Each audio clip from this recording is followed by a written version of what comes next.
햇살의 책장. 나를 피곤하게 만드는 것들에 반응하지 않는 연습. 어떠한 상황에서도 감정에 관한 고민은 피할 수 없습니다. 직장이든 가정이든 어딜 가더라도 사람은 감정에 시달리게 됩니다. 스트레스가 쌓이고 분노로 아무 일도 손에 잡히지 않고 업무 중 생긴 실수로 침울해지고 소중히 여기던 것을 잃어서 슬퍼하고 앞으로 어떻게 될지 불안해지기도 합니다. 이런 마음의 동요가 바로 감정이지요. 누구나 감정을 능숙하게 컨트롤할 수 있기를 바랍니다. 하지만 감정 또한 마음의 반응입니다. 여기에서는 감정으로 손해보지 않기 위한 방법을 말해보려 합니다. 우선 고민을 정리해 본다. 불교에서는 감정을 둘러싼 고민을 크게 두 가지로 나누어 생각합니다. 1. 불쾌한 감정이 생기는 것을 방지한다. 솟아난 감정은 빨리 리셋한다. 2. 상대방과 어떻게 관계하는 것이 좋은지 생각한다. 1은 감정의 문제이며 2는 관계의 문제입니다. 이는 매우 중요한 문제로 두 가지를 구별해서 생각할 필요가 있습니다. 사실 대부분의 사람들이 이 두 가지 문제를 뒤섞어 생각합니다. 화가 나서 분노라는 감정이 솟아나면 그 사람은 이렇게 말했고 나에게 이런 짓을 했다며 상대방에 대한 반응으로 가득 찹니다. 그러다가 나중에는 분노의 감정과 함께 내가 옳고 상대방이 잘못했기 때문에 이렇게 해야 한다는 판단만 맞부딪힐 뿐입니다. 이렇게 끝이 없는 고민으로 돌입하게 되는 것이지요. 흔히 인간관계가 모든 고민의 근원이라고 말합니다. 하지만 붓다의 사고법에 비춰보면 부정확한 표현입니다. 감정에 시달리고 있는 것과 상대방과 어떻게 관계하면 좋을지는 별개의 문제이기 때문입니다. 감정이라는 내 안의 문제와 상대방과의 관계 방식을 구별해서 생각해 봅시다. 우선 내 안에서 생겨난 감정의 해결책을 배워볼까요? 반응하지 않는 것이 최고의 승리. 헛된 감정을 방지하는데 가장 중요한 것은 처음부터 반응하지 않는다는 전제를 다는 것입니다. 반응하지 않기의 달인인 붓다에게는 이런 에피소드가 있습니다. 당시 인도에서 붓다는 깨달음을 얻은 자로 나날이 유명해졌습니다.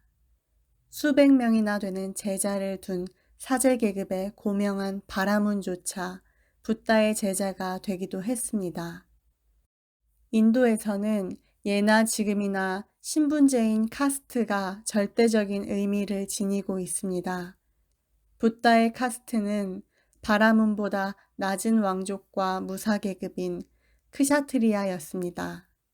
그런 붓다에게 최상위 카스트에 해당하는 바라문이 제자로 들어갔다는 것은 당시에는 상당히 충격적인 사건이었습니다. 어느 날 바라문 한 사람이 같은 집안의 바라문이 붓다의 제자가 되었다는 소식을 듣게 되었습니다. 자부심 강한 바라문에게 이는 허락될 수 없는 일이었습니다. 그는 엄청나게 흥분해서 붓다가 있는 곳으로 들이닥쳤습니다. 그리고 제자와 방문객이 잔뜩 모여 있는 데서 자신이 할 수 있는 모든 말을 총동원해 붓다에게 중상 비방을 쏟아부었습니다. 주변에는 예사롭지 않은 긴장감이 감돌았습니다. 하지만 붓다는 당황한 기색 없이 침착하게 응수했습니다. 바라문이여, 그대가 집에서 대접한 요리를 손님이 먹지 않았다면 그것은 누구의 것이 되겠는가? 질문을 받은 이상 바라문도 대답하지 않을 수 없었습니다. 그는 당연히 내 것이지 라고 대답했습니다. 그대는 그 식사를 어떻게 할 것인가? 내가 직접 먹어야지 라고 바라문이 대답했습니다. 그러자 붓다는 이렇게 말했습니다. 만약 매도하는 자에게 매도를, 분노하는 자에게 분노를, 언쟁하려는 자에게 언쟁을 되돌려준다면 그 사람은 상대방에게서 식사를 받아들이고 같은 것을 먹는 셈이 된다. 나는 그대가 내어준 것을 받아들이지 않겠다. 이제 그대의 말은 그대만의 것이다. 그대로 들고 돌아가도록 하라. 여기서 식사가 의미하는 것은 바라문이 터뜨렸던 비난의 말입니다. 만약 상대방의 말에 반응해서 대꾸했다면 자신도 똑같은 반응, 즉 음식을 받아든 셈이 되고 맙니다. 따라서 결코 받아들이지 않겠다는 말은 즉 반응하지 않는다는 뜻이 됩니다. 붓다는 보통 사람이라면 화를 낼 법한 말을 들어도 무반응으로 응수했습니다. 괴로움이 없는 마음을 향하는 것을 인생의 목적으로 삼은 이상 쓸데없이 반응해서 마음을 어지럽히는 일은 무의미하다는 것을 확실히 알고 있었기 때문입니다. 어떤 때라도 결코 반응하지 않고 그저 상대방을 주시하고 이해한다. 철저히 그 입장에서 생각한 것입니다. 이런 붓다의 합리적 태도에서 우리가 배울 수 있는 것은 반응하지 않는 것이 최고의 승리라는 이해입니다. 불교에서 말하는 승리란 상대방에게 이기는 것이 아닙니다. 상대방에게 반응해서 마음을 빼앗기지 않는 것입니다. 상대방의 마음은 상대방에게 맡긴다. 앞서 언급한 에피소드에서 한 가지 교훈을 더 배울 수 있습니다. 바로 상대방의 반응은 상대방에게 맡긴다는 사고법입니다. 바라문에게는 자기가 더 높은 계급이라는 오만, 낮은 계급임에도 이름이 널리 알려진 붓다에 대한 질투, 붓다를 완전히 굴복시키겠다는 적의가 있었을 것입니다. 보통 사람이라면 바라문에게 이 무슨 무례한, 그건 오해다, 그러는 당신은 어떻고? 라는 식으로 대꾸하고 싶어질 상황이지요. 사람들 사이의 다툼에는 항상 만과 만의 부딪힘이 있습니다. 여기에는 자신의 생각이 반드시 옳다는 생각이 있지요. 그 생각을 밀어붙여 내가 옳다고 확인하려는 것이 바로 언쟁하는 사람들의 심리입니다. 그러나 붓다는 다른 사고법을 실천하고 있습니다. 우선 옳음의 기준은 저마다 다른 것이라는 사실을 받아들입니다. 옳다는 판단이 그 사람에게는 틀림없이 옳은 것이기 때문에 상대방의 주장을 부정하려 들지 않습니다. 내가 옳다고 알겠어? 라고 억지로 설득하지도 않습니다. 당신에게는 그것이 옳은 것이군요. 라고 그저 이해할 뿐입니다. 그렇기는 하지만 시시비비를 가려야 할 때도 있다고 생각할 수도 있습니다. 하지만 이는 뒤에서 다룰 상대방과의 관계 방식의 문제이기 때문에 여기서는 우선 반응하지 않는 마음 만들기를 살펴보기로 합니다. 애초에 사람은 각각 다른 뇌로 생각합니다. 그러니 당연히 사고방식도 다를 수밖에 없습니다. 사람들은 흔히 상대방도 자신과 같은 생각을 갖고 있으리라 내심 기대하는 경우가 있는데 이런 기대나 선입견은 망상에 지나지 않습니다. 게다가 내가 옳다는 마음에는 인정받고 싶은 욕심인 만도 항상 작용하고 있습니다. 따라서 다른 의견과 부딪히게 되면 자기 자신이 부정당한 기분이 들어 분노로 반응하게 됩니다. 그러니 자신감이 없는 사람일수록 화를 잘 내는 경향이 있지요. 이런 정신 상태는 망상과 만이라는 비합리적 발상에 사로잡힌 상태라고 할 수 있습니다. 리셋해서 올바르게 이해해 봅시다. 바로 상대방의 반응과 나의 반응은 전혀 별개라는 것을 말이지요. 상대방과 나의 반응을 구별해서 생각한다. 상대방의 반응은 상대방에게 맡긴다. 이것이 바로 인간관계로 고민하지 않기 위한 기본적인 마음가짐입니다. 불편한 사람과 수월하게 관계 맺는 법. 감정적으로 반응하지 않는 마음가짐을 이해했다면 다음으로는 상대방과의 관계를 어떻게 이어갈지 살펴봅시다. 관계 방식이란 어떤 마음을 상대방에게 향하게 할 것인지를 뜻합니다. 앞서 말한 사고법을 실천하면 자신의 마음을 파악하는 것은 물론 상대방에게 어떤 마음을 향하게 할지를 확립함으로써 인간관계에 시달리지 않는 삶이 가능해집니다. 상대방을 판단하지 않는다. 먼저 상대방과의 관계 방식에서 알아야 할 원리 원칙을 정리해 봅시다. 상대방을 판단하지 않는다. 과거는 잊는다. 상대방을 새로운 사람이라고 여긴다. 서로 이해하는 것을 목표로 삼는다. 관계의 목적을 살핀다. 상대방을 판단하지 않는 것은 앞서 배운 먼저 판단하지 않는다는 원칙을 실천하는 것입니다. 우리 안에서 부정적 감정이 솟아났을 때 우리는 상대방을 함부로 판단하려 듭니다. 정말 싫은 사람이다 라든지 정말 제멋대로인 사람이다 라든지 그 사람에게 질려버렸다. 매사에 의욕도 없고 항상 똑같은 말만 반복해서 지겹다. 이제 안 보는 것밖에는 수가 없다. 라며 상대방과의 관계에 대해 이것저것 결론을 내리고 싶어 합니다. 물론 그런 판단에 일리가 있을 수도 있습니다. 실제로 누가 봐도 어리석은 사람은 존재하는 법이니까요. 다만 이런 판단은 좀 위험하다는 생각이 들지 않나요? 왜냐하면 판단은 항상 자신의 인정 욕구, 즉 만과 이어져 있기 때문입니다. 상대방의 약점을 지적하고 아, 곤란하네 라는 탄식을 함으로써 자신이 옳다고 확인하거나 상대방에게 우월감을 느끼려 하지는 않았는지요. 마음속 깊은 곳을 주시하면서 될 수 있으면 깨끗한 마음을 지키려는 불교적인 삶의 태도에 비춰본다면 하지 않아도 될 판단은 하지 않는 편이 좋습니다. 살아가면서 마음의 고민을 쌓지 않는 것이 가장 중요합니다. 어떤 큰 행복도 고민을 만들어내는 마음의 반응에 의해 엉망이 되기 때문입니다.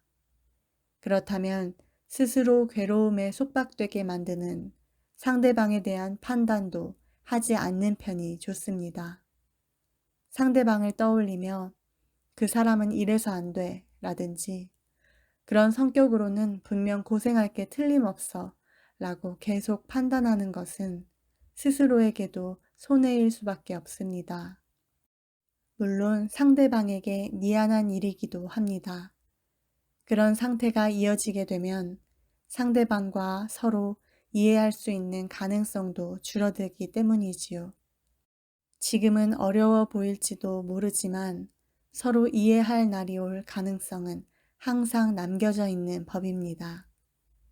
그러나 상대방에 대한 판단, 단죄, 결론을 계속해서 내린다면 그 가능성을 죽이는 셈입니다.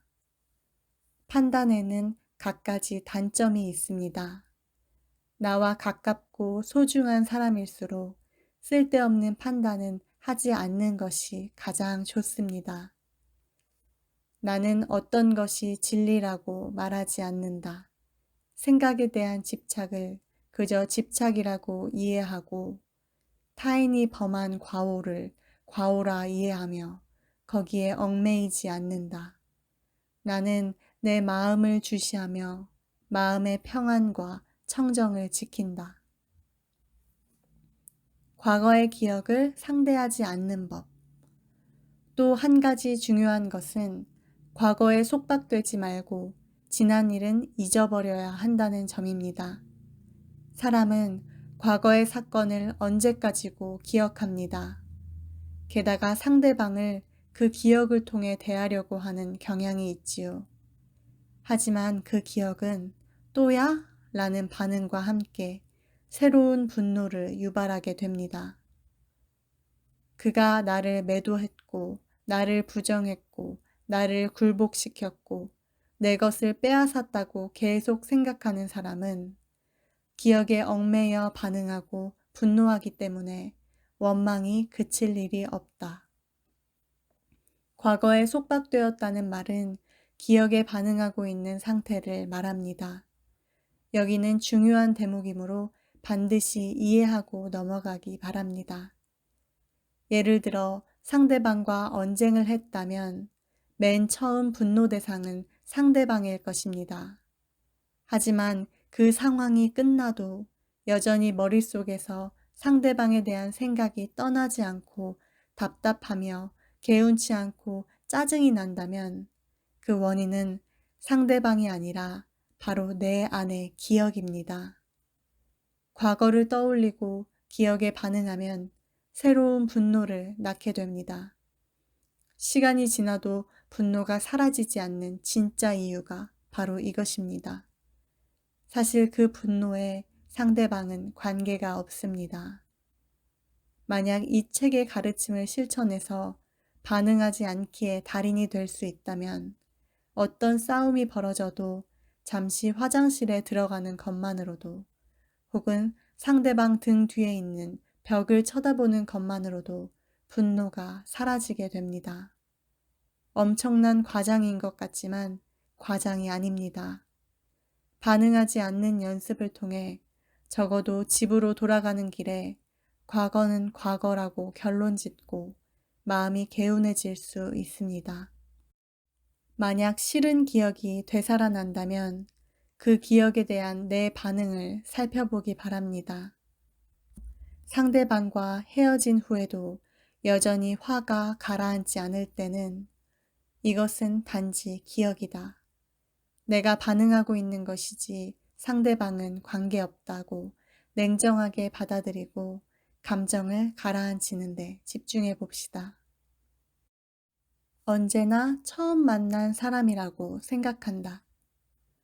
기억은 기억일 뿐이다. 지난 일을 떠올리더라도 반응하지 않는다.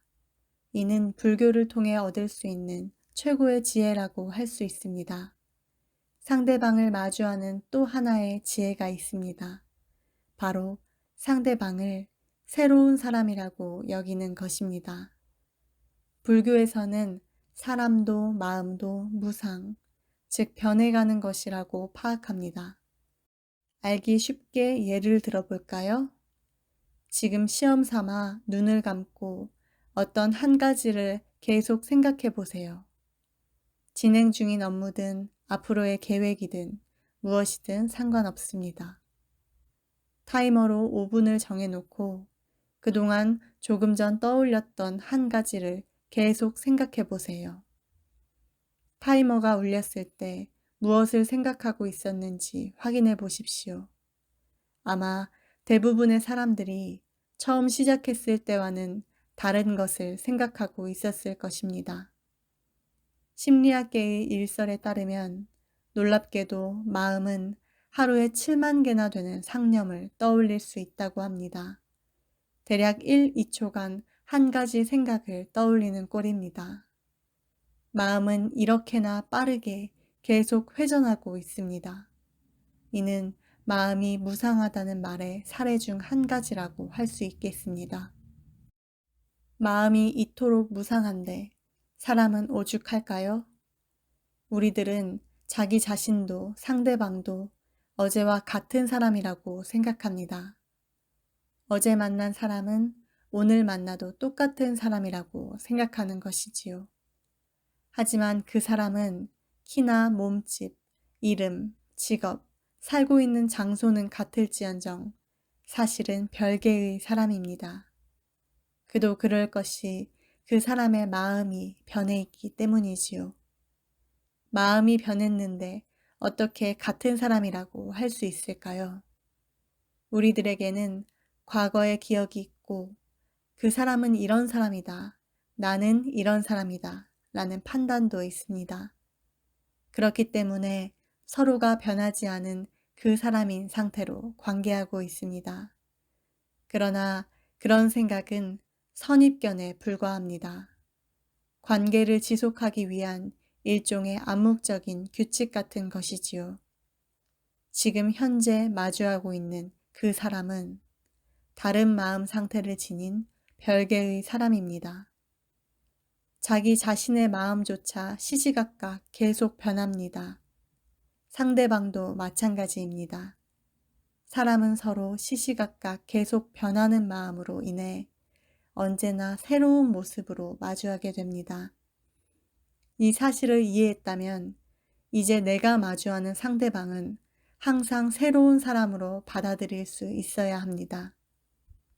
상대방이 과거에 어떤 일을 했고 어떤 말을 했다는 것은 그저 나의 집착일 뿐입니다. 사실은 내가 상대방을 전혀 새로운 사람으로서 대하는 것 또한 선택할 수 있기 때문이지요. 다음에 만날 때는 서로 새로운 사람을 만나듯 대하기로 두 사람 사이에 규칙을 정해두는 것도 좋은 방법이 될 수 있겠네요. 상대방과 서로 이해하라. 그리고 상대방과 서로 이해하는 것을 최종 목표로 삼는 것도 중요합니다. 앞서 사람과 관계를 이어갈 때는 반응하지 않는 것이 중요하다고 배웠습니다. 하지만 그렇다고 상대방에게 무관심해야 한다거나 무조건 참아야 한다는 말이 아닙니다. 때로는 상대방에게 고통을 강요당하는데도 그저 인내하는 사람이 있습니다. 상대방에게 폐를 끼칠 수 없고 관계를 무너뜨리고 싶지 않고 분위기를 험악하게 만들고 싶지 않다는 착한 마음과 배려심 때문에 계속 참고 있는 것이지요. 하지만 여기서 알아둬야 할 점은 자신이 생각하는 인내가 정확하게는 상대방을 참는 것이 아니라 자신의 분노를 억누르고 있는 상태라는 것입니다. 이미 분노가 솟아났기 때문에 그대로 계속 인내하면 스트레스가 쌓여 점차 괴로워지고 맙니다. 이런 상황에서는 쉽게 우울해지기도 합니다. 이런 때야말로 마음의 반쪽을 상대방에 대한 이해에, 다른 반쪽은 내 마음 깊은 곳을 살펴보는데 힘써야 합니다. 그리고 반응하려는 마음에 어떻게든 지지 않으려 노력해야 합니다. 서로 간의 이해, 즉 이해의 공유가 중요하다는 전제를 다는 것 또한 중요합니다. 자신의 감정, 생각, 의견을 상대방이 받아들일 수 있도록 해야 하는 것이지요. 사람과의 관계에서는 자신이 느끼고 생각하는 것을 제대로 전달하고 상대방의 이해를 얻는 것을 목적으로 삼아야 합니다. 만약 상대방이 전혀 이해하려 하지 않고 내 말을 들으려 하지도 않는다면 그 사람은 이미 관계를 이어갈 의미가 없는 상대입니다. 어떤 관계이든 일방적으로 고통을 참아야 하는 관계는 존재하지 않습니다. 내 뜻을 전해서 상대방이 받아들여줄 가능성이 있다면 오직 그 사람이 이해하게 만드는 것만을 목적으로 삼아야 합니다.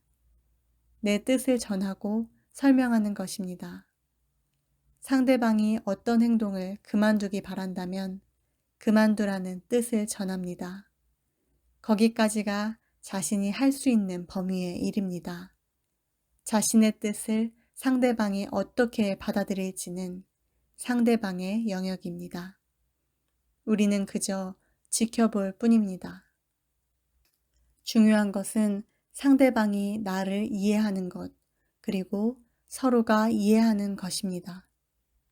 서로 이해하는 데는 시간이 걸리는 법입니다. 서두를 필요는 없습니다. 언젠가는 서로 이해할 수 있다는 낙관과 신뢰를 갖고 상대방을 대해야 합니다. 신뢰한다는 것은 상대방과는 관계없는 일입니다. 이쪽의 선택일 뿐이지요. 상대방에 대한 감정은 서로 이해했을 때 제자리로 돌아올 수 있습니다. 그때 비로소 관계도 변할 수 있습니다. 어떤 관계를 맺고 싶은지 생각해 본다. 마지막으로 한 가지 더 가끔씩 상기해 주었으면 하는 것이 있습니다. 불교에서는 어떤 일을 결정할 때 흔히 방향성을 고려합니다. 이제부터 어떤 인생을 지향하고 싶은지, 상대방과 관계를 어떻게 이어갈지에 대한 방향성을 염두에 두고 생각하는 것입니다. 상대방과 서로 알아가는 것도 하나의 방향성이 됩니다. 상대방이 자신의 기분을 이해해 줬으면 하는 것도 방향성이라고 할 수 있지요. 하지만 상대방과 서로 괴롭히고 증오하는 것을 방향성으로 삼아서는 안 됩니다. 그런 관계는 인생의 목적이 될 수 없습니다. 사람들 사이에 때로는 서로 괴롭히는 관계를 반복하게 되는 경우가 있습니다. 관계의 목적을 확인하려 하지 않고 그저 자신의 기대, 의도, 형편, 요구, 과거에 집착하면 자신이 옳고 상대방은 틀리다는 생각에서 빠져나오지 못합니다. 여기에서도 붓다가 말했던 집착이야말로 괴로움을 낳는다는 깨달음으로 돌아와야 합니다. 단지 말로만 이해해서는 안 됩니다. 서로 괴롭히고 있다는 사실을 실제로 느끼면서 눈을 떠야 합니다. 그리고 이렇게 다시 생각하기 바랍니다. 우리는 서로 괴롭히기 위해 관계하고 있는 것이 아니다. 서로 이해하고 행복해지기 위해 관계하고 있는 것이다. 읽어드릴 부분은 여기까지입니다. 예전에 친한 친구한테 선물 받아서 읽게 된 책인데요. 승려인 저자가 불교의 가르침을 바탕으로 쓴 책이라 저처럼 신자가 아닌 사람은 좀 생소하게 느껴질 수도 있지만 인간관계에서 상처받고 현실이 버거운 사람들에게 충분히 도움이 될 만한 내용으로 이루어져 있습니다. 굉장히 쉽게 쓰여진 것 같은데 읽다 보면 또 어려워서 깊이 생각해 보게 되는 그런 매력이 있는 책입니다. 여러분도 책을 읽어보시길 추천드립니다. 저는 오늘 내용 중에 상대방을 언제나 처음 만난 사람이라고 생각하고 대하라는 그 조언이 굉장히 신선하게 다가왔고 한 번쯤 실천해 볼 만하다고 생각했습니다. 이 책을 한 문장으로 정리하면서 이만 마치겠습니다. 모든 고민의 시작점은 마음의 반응이고 마음의 헛된 반응을 멈춤으로써 일체의 고민과 괴로움을 없앨 수 있다. 햇살의 책장 햇살이었습니다.